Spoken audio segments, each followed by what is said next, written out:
Hello everyone, and welcome to another episode of GTA Villains Intelligence Ranking. In this series, we analyze the intelligence of various antagonists from the Grand Theft Auto games, and rank them on a scale of 5 tiers: genius, intelligent, somewhat intelligent, average, and dumb. Today we are going to look at handheld antagonists, starting with Armando. Armando Mendes is one of the two Mendes brothers, who are the most powerful drug kingpins and well-known philanthropists in Vice City in 1984. He and his brother Diego run the Mendes cartel, a ruthless and influential crime organization that dominates the drug trade in the city. Armando is the more charismatic and outspoken of the two, while Diego is the more quiet and reserved one. Armando Mendes is not a dumb villain, but he is not a genius either. He has some qualities that show his intelligence, such as his strategic thinking, his manipulation skills, his gunmanship, and his cultural knowledge. He is able to use his wealth and influence to control the media, the police, and the politicians in Vice City. He is also able to deceive and exploit the Vance brothers, Victor and Lance, who mistakenly steal a cocaine shipment belonging to the Mendezes.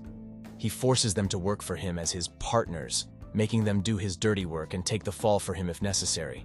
Armando Mendes also has some flaws that limit his intelligence, such as his overconfidence, his arrogance, his cruelty, and his sadism. He underestimates the abilities and the determination of the Vance brothers, who managed to survive his attempts to kill them and eventually turn against him. He also fails to anticipate the betrayal of Ricardo Diaz, a former ally who helps Victor hack into Armando's Domestabot and destroy his safe containing his bearer bonds. He enjoys torturing and killing his enemies, such as Jerry Martinez, a corrupt army sergeant who works for him. He also kidnaps and murders Louise Cassidy, Victor's girlfriend, in a fit of rage. Based on these factors, we can assign Armando Mendes the tier of somewhat intelligent. He is not a complete fool, but he is not a mastermind either. He has some smart moves, but he also makes some fatal mistakes. He is a formidable foe, but he is also a vulnerable one. He is a complex and interesting character, but he is not a genius. Now, let's talk about Jaoming. Chan is the son of Jaoming, the leader of the Liberty City Triads. He is also the underboss of the Jaoming family, one of the 3 factions of the Triads. Chan is a spoiled, perverted, and drug-addicted brat who wants to impress his father and become the next leader of the Triads. However, he is also very stupid and incompetent, as he constantly fails in his missions and gets himself into trouble. He is easily fooled by Huang Li, the protagonist of GTA Chinatown Wars, who mocks and insults him behind his back. Chan is also oblivious to the fact that he is a suspect of being a rat who leaked information to the FIB, which leads to his downfall.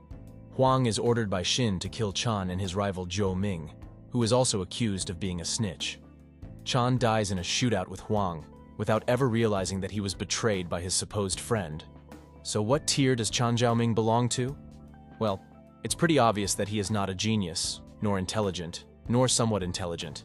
He is not even average. He is clearly dumb. He has no skills, no strategy, no common sense, and no loyalty. He is a liability to the Triads and a disappointment to his father. He is easily one of the dumbest villains in the GTA series. Next, let's talk about Diego Mendes.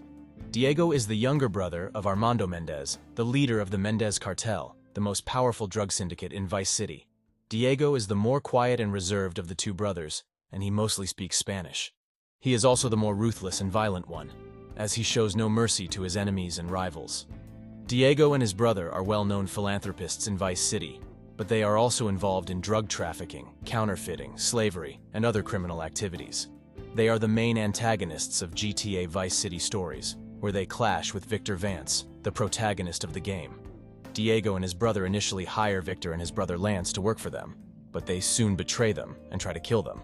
They also kidnap Victor's girlfriend Louise and torture her to death. Victor and Lance manage to storm the Mendes mansion and confront Diego and his brother. Diego is armed with an assault rifle and fights alongside Armando, who uses a flamethrower. However, they are both killed by Victor, who avenges Louise and takes over their empire. So what tier does Diego Mendes belong to? Well, he is definitely not dumb, nor average, nor somewhat intelligent. He is either intelligent or genius. He is a skilled gunman, a successful businessman, and a feared leader. He has a lot of influence, wealth, and power in Vice City. He is also very loyal to his brother and his cartel. However, he is not flawless. He makes some mistakes, such as trusting Victor and Lance, underestimating their abilities, and leaving them alive after their betrayal. He also fails to protect his mansion and his brother from their final assault. Therefore, he is not a genius. He is intelligent. Next, let's talk about Jerry Martinez. He is a corrupt sergeant at the Fort Baxter Army Base and one of Victor Vance's superior officers. He is involved in drug dealing, soliciting prostitutes, and watching animal porn in his barracks. He orders Victor to get a shipment of drugs for him and hide them in the barracks, but this leads to Victor's dishonorable discharge from the army. He later betrays both Victor and Phil Cassidy, sending a group of thugs to kill them. He also makes a deal with the Mendes brothers to oversee their shipment of cocaine arriving into Vice City, but it is ambushed and stolen by Victor and Lance Vance. Realizing his situation with the Mendes brothers is risky, he decides to turn states and enters witness protection, receiving the new identity of Sven Johansson. However, he is eventually tracked down and killed by Victor and Lance. So, what tier does Jerry Martinez belong to? I'll go with somewhat intelligent. Next, let's talk about Marty J Williams. He is the racist redneck leader of the Trailer Park Mafia in Vice City. He is abusive to his family, threatening to hit his wife and his infant daughter. He is also a pedophile, as he once raped a 14-year-old girl just because he likes her breasts. He runs a variety of criminal activities in Vice City's poorer communities, such as loan sharking, prostitution, and protection rackets. He hires Victor to work for him, but he treats him poorly and tries to pimp out his wife, Louise. He later kidnaps Louise, leading to Victor tracking him down and killing him. Following Marty's death, Victor acquires all of the Trailer Park Mafia's businesses as his own. So, what tier does Marty J Williams belong to? He is definitely not a genius, as he is a violent and ignorant brute who relies on brute force and intimidation. He is not intelligent either, as he has no sense of morality or loyalty. He is not somewhat intelligent, as he has no skills or talents other than being a thug. He is not average, as he is below average in every aspect. He is dumb, as he is stupid and foolish. He makes terrible decisions that cost him his life and his empire. He is also easily defeated by Victor, who is much smarter and stronger than him. Therefore, we will rank Marty J Williams as dumb. Now time for Paulie Sindacco, the Don of the Sindacco family, and the owner of Caligula's Palace and Paulie's Review Bar. Paulie is a ruthless and ambitious mobster who wants to take over Liberty City by any means necessary. He is constantly going back and forth from Liberty City to Las Venturas, leaving his capos in charge of the day-to-day operations. This earns him the nickname of the Invisible Don. Paulie is also a master manipulator who uses his connections with the Sicilian Mafia and the Forelli family to create chaos and weaken his rivals, the Leone family. He even manages to trick Tony Cipriani into killing his own boss, Salvatore Leone, by planting a bomb in his car. However, Paulie's downfall comes when he underestimates Tony's loyalty and intelligence. Tony survives the explosion and tracks down Paulie to his yacht, where he kills him in a fiery shootout. I think he deserves the intelligent tier. He is a smart and cunning leader who knows how to use his resources and allies to his advantage. He also has a good sense of timing and opportunity, as he strikes when his enemies are most vulnerable.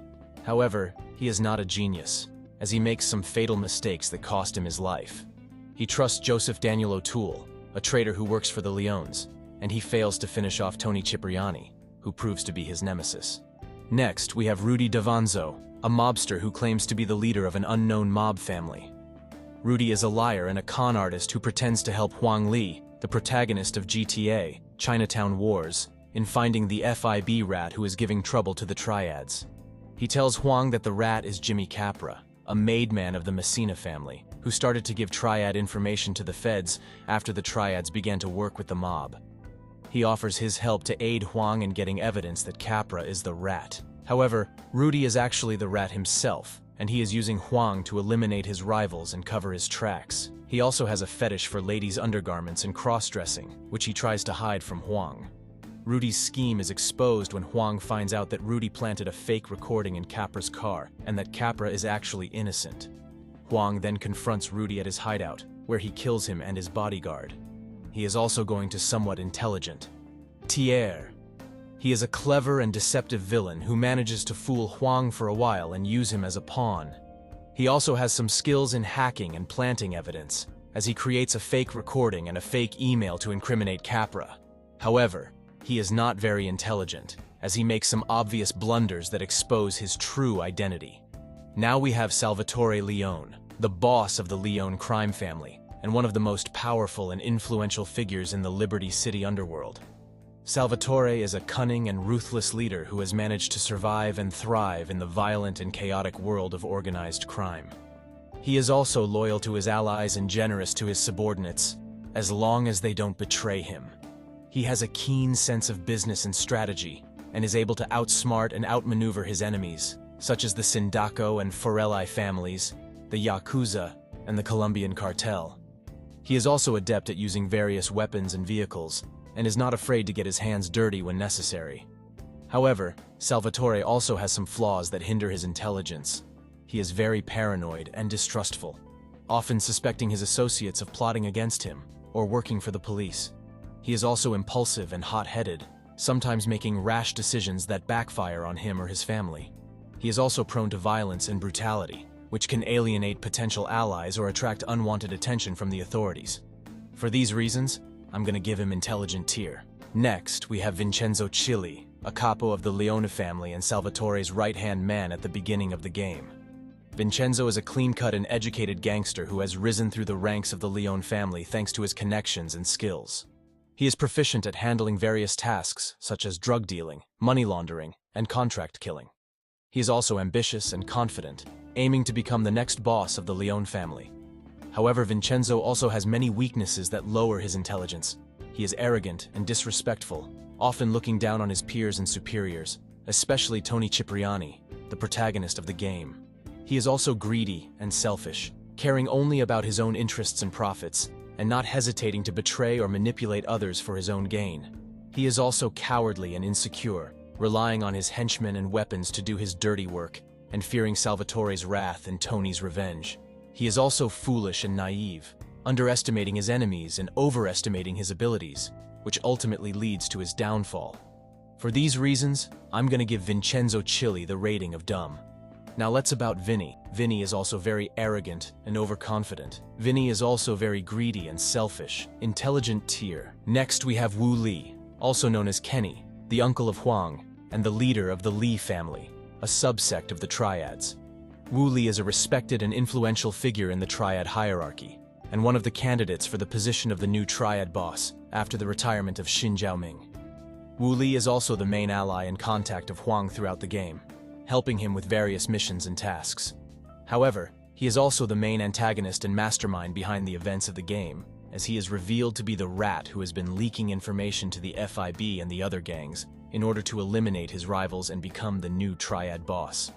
Wu Li is a very intelligent and ambitious villain who has a long-term plan to take over the Triads in the city.